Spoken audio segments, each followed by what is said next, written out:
सभी कृष्ण भक्तों को जय श्री राधे कृष्णा। कृष्णा कृष्णा कहते रहो, पावन ना दूजा नाम है। गूंजे जहाँ नाम कृष्ण का, वहीं पर चारों धाम है। जय श्री कृष्णा। श्रावण कृष्ण कामिका एकादशी व्रत कथा। कुंती पुत्र धर्मराज युधिष्ठिर कहने लगे कि हे भगवान, आषाढ़ शुक्ल देवशयनी एकादशी तथा चातुर्मास महात्म मैंने भली प्रकार से सुना है। अब आप कृपा करके श्रावण कृष्ण एकादशी का क्या नाम है सो बताइए। श्री कृष्ण भगवान कहने लगे कि हे युधिष्ठिर, इस एकादशी की कथा एक समय स्वयं ब्रह्मा जी ने देवर्षि नारद जी से कही थी, वही मैं तुमसे कहता हूँ। नारद जी ने ब्रह्मा जी से पूछा था कि हे पितामह, श्रावण मास के कृष्ण पक्ष की एकादशी की कथा सुनने की मेरी इच्छा है। उसका क्या नाम है, क्या विधि है और उसका महात्म क्या है, सो कृपा करके कहिए। नारद जी के ये वचन सुनकर ब्रह्मा जी ने कहा, हे नारद, लोकों के हित के लिए तुमने बहुत ही सुंदर प्रश्न किया है। श्रावण मास की कृष्ण एकादशी का नाम कामिका है। उसके सुनने मात्र से वाजपेय यज्ञ का फल मिलता है। इस दिन शंख चक्र गदाधारी भगवान विष्णु भगवान का पूजन होता है, जिनके नाम श्रीधर, हरि, विष्णु, माधव, मधुसूदन है। उनकी पूजा करने से जो फल मिलता है सो सुनो। जो फल गंगा, काशी, नैमिषारण्य और पुष्कर स्नान से मिलता है, वह विष्णु भगवान के पूजन से मिलता है। जो फल सूर्य व चंद्र ग्रहण पर कुरुक्षेत्र और काशी में स्नान करने से, समुद्र वन सहित पृथ्वी दान करने से, सिंह राशि के बृहस्पति में गोदावरी और गंडकी नदी में स्नान से भी प्राप्त नहीं होता है, वह भगवान विष्णु के पूजन से मिलता है।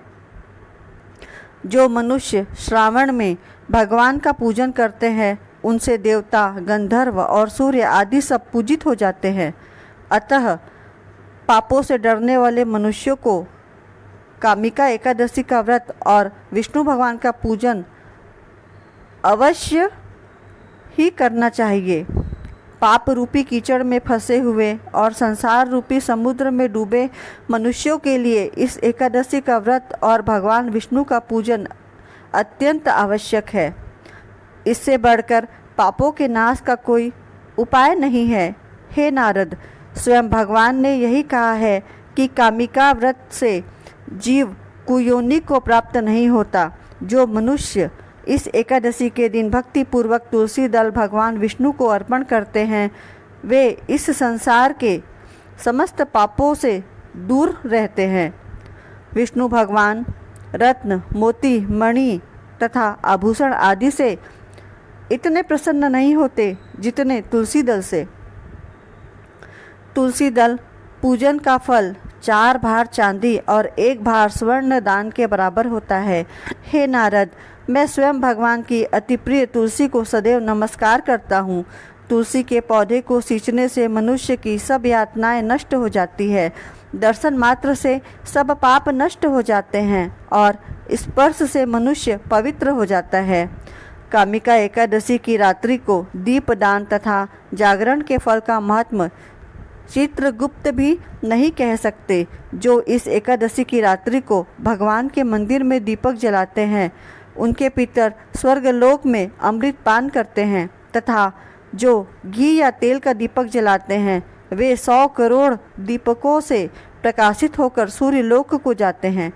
ब्रह्मा जी कहते हैं कि हे नारद, ब्रह्म हत्या तथा भ्रूण हत्या आदि पापों को नष्ट करने वाली इस कामिका एकादशी का व्रत मनुष्य को यत्न के साथ करना चाहिए। कामिका एकादशी के व्रत का महात्म श्रद्धापूर्वक सुनने और पढ़ने वाला मनुष्य सभी पापों से मुक्त होकर श्री हरि विष्णु के लोक को जाता है। जय श्री कृष्णा। जय 11 मैया। जय जय श्री राधे कृष्णा गोपाल कृष्णा। राधे राधे। श्याम मिला दे।